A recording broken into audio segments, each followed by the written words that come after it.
Yo guys, JC here. How's it going? So, a while ago, I made a video about scams, online scams, and how to protect yourselves from them.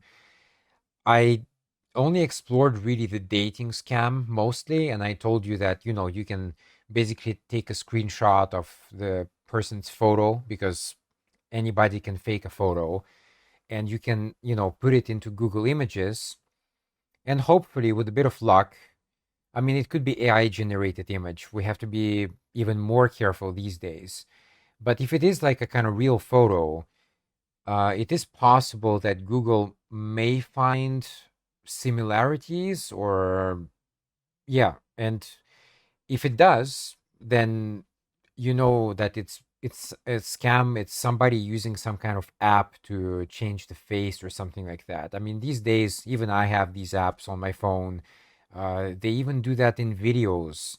So, like, if you know, if you want to put yourself into some music video, you just upload your photo and it will modify the face for you. But of course, it's not you. That's the point, and that's why I don't know. I mean, I'm a little bit kind of on the fence when it comes to AI these days. I mean, some stuff is good, but obviously the dark side is that people can manipulate photos even easier than before. Um, there are people who are kind of writing something and they're just basically using Chat GPT or something like that to generate their stories. And if you do that, you're not a real writer, man. That's just not how it works. I think it's really it. People say like it's gonna kill certain jobs, and I agree with that. But it's gonna do that in a very unethical way. It's basically like everybody's just gonna use the easy way out. Let's use Chat GPT because I don't have any ideas, but I want to publish books. That's I have a problem with that. But anyway, today what I want to talk about is a specific type of scam. So like I said, I did the dating scam. Okay, you can refer to my other video. And today I'm gonna talk about something called the PayPal scam. So what happens with this one is that usually you will get an email, okay, that it's gonna say that you bought some item, you purchased something. It's gonna list an amount. It's going to give you some kind of order ID and a phone number to contact. So this, of course, you have to check immediately where the email came from because if it's not PayPal.com, then it's most likely a scam. It's just as simple as that. And even if it comes from PayPal.com, you have to be skeptical. Don't just accept it at face value. Like if it's something dodgy going on, then I recommend contacting PayPal support to make sure that something is actually happening and you're not getting scammed. So what happens usually is that if you call that phone number that was listed in the email, you'll most likely be greeted by some person speaking English, but with a very heavy Indian accent. Because again, the majority of scammers are in India. That's just the way it is. I'm not like an India hater or something like that. It's just they have a lot of scammers there. They have a lot of problems in India, but having scammers is definitely one of them. And they will introduce themselves with a fake name always, and they will say like, "Hello, this is John from PayPal. How may I help you?" Of course, it's not John and it's not PayPal. Okay, so just be careful about that. In reality, he's just an Indian guy, and he's definitely not from PayPal. He just pretends to be. So what happens after that is that you explain the issue. You're gonna say, okay, I got this email. There's some kind of item being purchased on my name, and this is the amount. And they're gonna ask you for the order ID number that you got. Well, yeah, usually you get it in that fake email, but the thing is here is that you can actually give them any number you want. It doesn't matter because it's not real, you see. It doesn't matter. They don't have any database there. It's not like that. It's not like they pull up a database and it's like order ID, your name, etc. It's They have none of that. They have none of that. And so you can literally give them any ID number that you want just for fun. And of course, what they will say after that is, okay, so give me a moment. Let me pull up the record.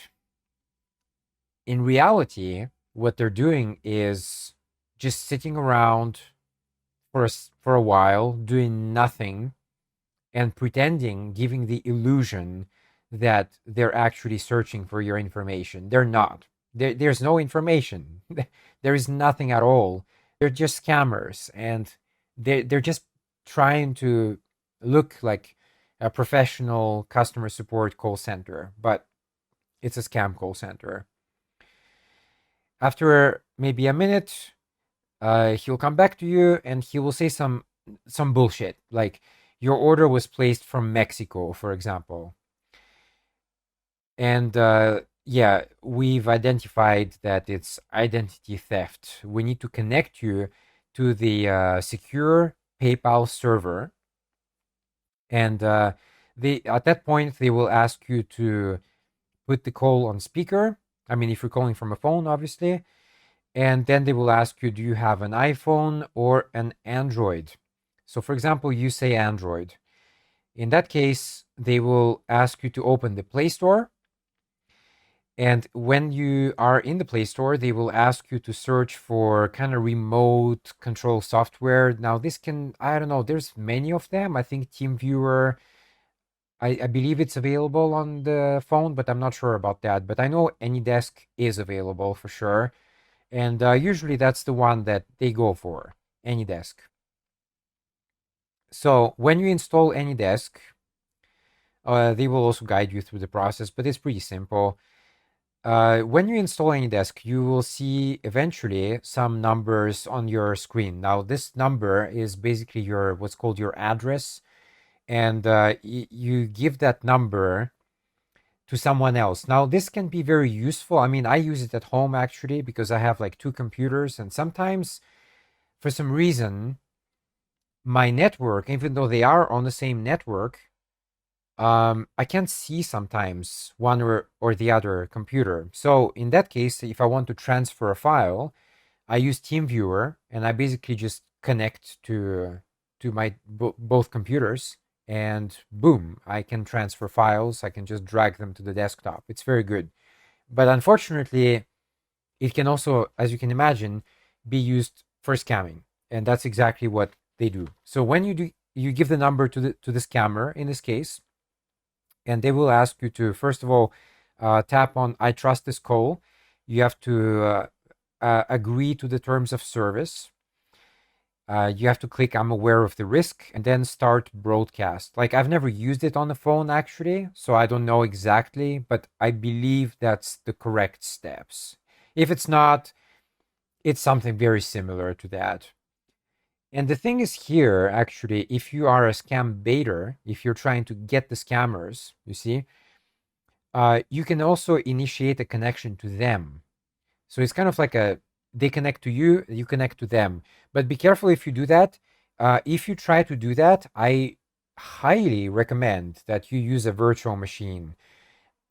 Because if they fuck it up, you can just restore that image, that snapshot, basically. Like, you don't actually lose any data. If you give them access to your actual computer, they will really fuck it up, and you will most likely not get the data back. I mean, yeah, there's a few ways, but like, it's not easy, and I'm sure you'll lose some data. It's never like 100% recovery usually, unless you go to maybe some professionals, but then it's expensive also. So yeah, if you use a virtual machine, that's fine. You can try to initiate a connection back to them. It will ask them on the screen if they agree to the terms of service, and if they reject, then you can't.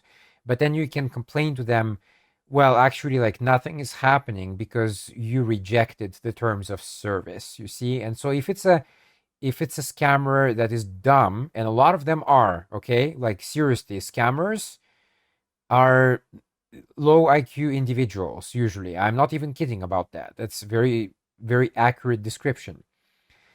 In that case, it is possible to connect to their machine and basically like destroy it. How you destroy it is up to you. I mean, you can just kind of erase files. You can maybe copy paste some files to replace the data, because what happens then is that it's harder to recover what they lost because it's been overwritten by something else. So that's one way. The other way is that maybe if you have some kind of malware, you can maybe put it into their Windows start folder, and that means that the next time they boot up their machine, I mean, it's pretty hard to see. Let's be honest. I mean, come on, we don't check the start folder usually, okay? That's why it's a good idea to put it there. The next time their computer starts, it's gonna be fucked, and that's a good thing because again, they're a scammer. I know that some people say, well, like they have to make a living, etc. They're scammers. They're stealing money for a living. That's what they do. I have absolutely no sympathy for such people. If they get their computer fucked, that's a good thing because it means they can't scam someone else, at least for a while. And that's a good thing. So I like personally me, I don't feel any sympathy for scammers. I'm sorry, but you're a thief. You chose to be a thief in life. And I'm not gonna have any sympathy for that whatsoever. I mean, you steal people's rent money, you steal people's food money. Yeah, no, I'm not gonna have sympathy for you. If they get access to your device, uh, be very, very careful because they can just fuck it up. They can just completely destroy it. Uh, they can install malware, and your machine will be just completely destroyed, and it will be very, very difficult to recover anything from it. So I would recommend just never doing that. First of all, like if you need support for PayPal, you should just go to paypal.com and look for the support option there, contact us or something like that. I don't understand why many people, because a lot of people get scammed.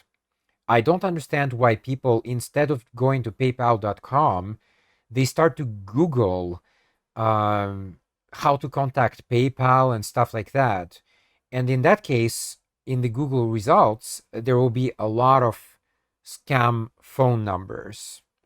And they might be disguised. They might have the PayPal logo, etc., etc. It doesn't matter, but it's fake. None of it is real.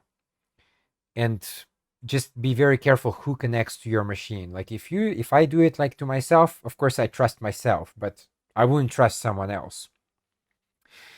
The other thing they can do also is after they fuck up your computer, they can ask for money to fix your computer. But of course, they can't do that either. They can't, like, it's not easy. Like your data is most likely gone already. It's corrupted or whatever. So that's kind of the second part of the scam, is that on top of you getting your computer fucked, you also gave them money, and they will just take the money and run away. Look, they're in India. You're not gonna get them. Yeah, you can report it to the police even in India, but honestly, the police very rarely take action in this matter, especially in India. I mean, there's a lot of corruption there, so yeah, they're not gonna do that. If it happens to you in the States, yeah, you can report it to the FBI or whatever. But again, the FBI is not gonna go to India, to catch some scammer. You don't even know where they are. I mean, at least if you got their IP number somehow, you have some kind of case. But if you have no information about them whatsoever, it's just good luck. I mean, it's just say goodbye to your data, say goodbye to your money, and there's really not much you can do. I hope it helps. I'm gonna do more of these videos in the future because there are more scams out there. And so stay tuned, and I will see you next time. JC signing off.